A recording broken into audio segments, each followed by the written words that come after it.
Hi, I'm Brandon. I want to wish everyone a Merry Christmas and Happy Holidays. Today I'm going to be reading you a book, Alice in Wonderland, A Present for the Queen. It looks like Christmas, Alice said, gazing out her parlor window one cold December afternoon. Snow sparkled in the fields and on the branches of the pine trees. Outside, children were building a snowman. Alice thought about joining them, but the parlor was so warm and cozy. Alice yawned. Perhaps it would be best to stay inside after all. Suddenly, something hopped across the snow in front of Alice's house. It was a rabbit with white fur, wearing a red coat. Alice sat up startled. "Why, it's the rabbit from Wonderland," she cried. It's lost, the white rabbit wailed as he hurried past the house. Alice quickly put on her winter coat and ran outside after the rabbit.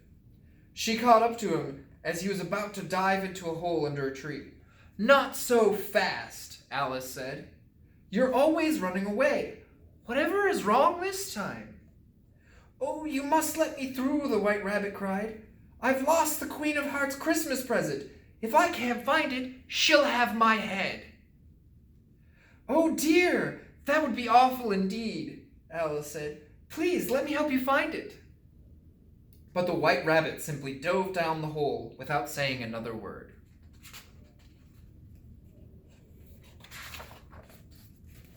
Alice followed the white rabbit. Down and down and down she fell until she landed with a thump. Alice saw the rabbit's fluffy tail disappear through a door.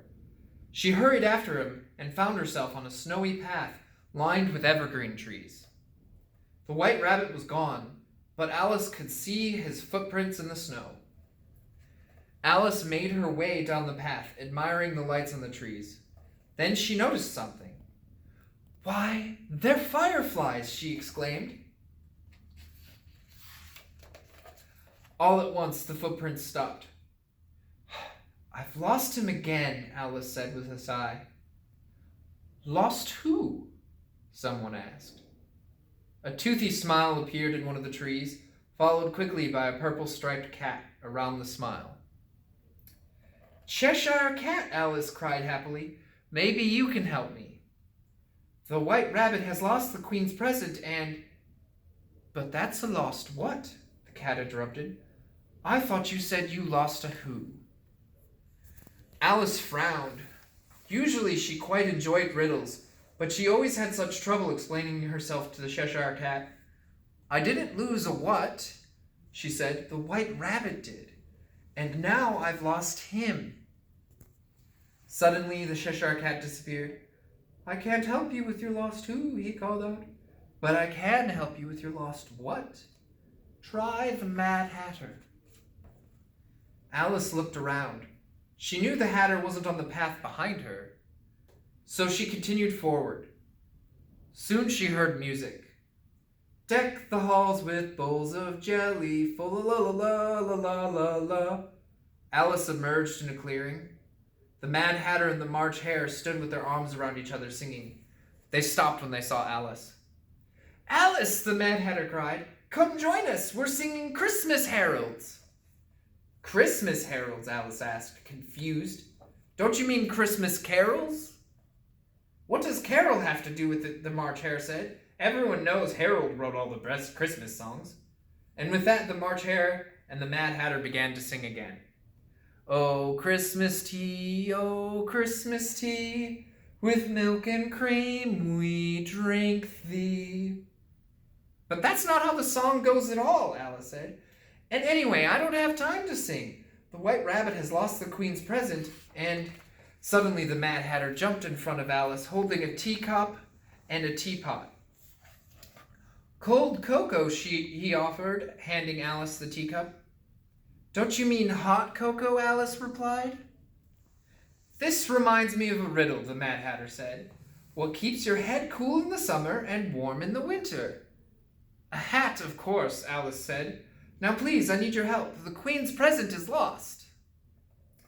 With a twinkle in his eye, the Mad Hatter took off his hat. Sitting atop his head was a large box wrapped in Christmas paper. and lying on top of the box was the tiny, sleepy Dormouse. "There you are," the Mad Hatter said, grabbing the Dormouse. "And here you are," the March Hare said, handing Alice the present. "Oh, thank you," Alice cried. "Now, if you would be so kind." But the Mad Hatter and the March Hare weren't listening to her anymore. They had burst into song again. "On the first day of Christmas, my best friend gave to me a steaming pot of lovely tea." Shaking her head, Alice left the clearing. As she made her way through the trees, she saw the White Rabbit's footprints had reappeared. Alice didn't want to lose the tracks again. She carefully followed them all the way to the Queen's castle. As she approached the gates, the Queen's guards grabbed her. "The Queen's got a reward out for your head," one of the guards said. The guards brought Alice to the throne room, where the White Rabbit was busy apologizing to the Queen. I'm sorry, Your Majesty," he said. "I had your present and then I lost it." The Queen had heard enough. "Off with his head!" she shouted. "No!" Alice cried, breaking away from the guards. "The present isn't lost. I found it." The Queen glared at Alice. "Off with her head!" she yelled. The King coughed quietly and placed his hand on the Queen's arm.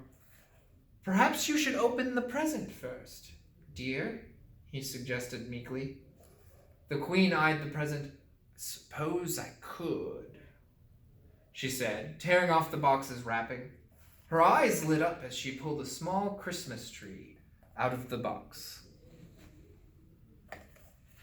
As the Queen of Hearts admired her Christmas gift, a large grin appeared in the air next to Alice.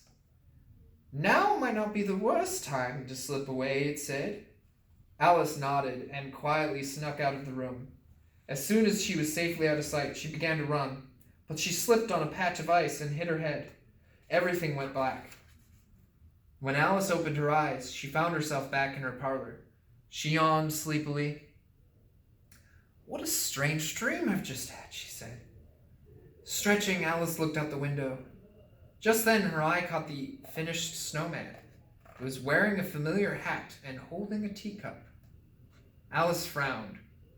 Perhaps it hadn't been a dream, after all.